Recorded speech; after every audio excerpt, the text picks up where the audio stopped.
കരയിൽ ഇളവയിൽ കാതിര് പുളിയിലക്കരയാൽ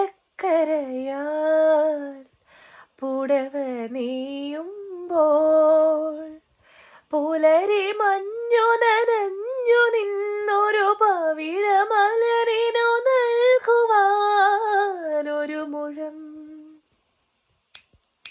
ഒരു മുഴം പൂഞ്ചേല വാങ്ങാൻ പോയി കുളിരിളം കാറ്റ് ഒരു വാക്കുമിണ്ടാതെ ഒരു നോക്കു കാണാതെ കാട്ടുചെമ്പക ചോട്ടിൽ നിന്ന കാറ്റിതെങ്ങു പോയി പൂങ്കാറ്റിതെങ്ങു പോയി.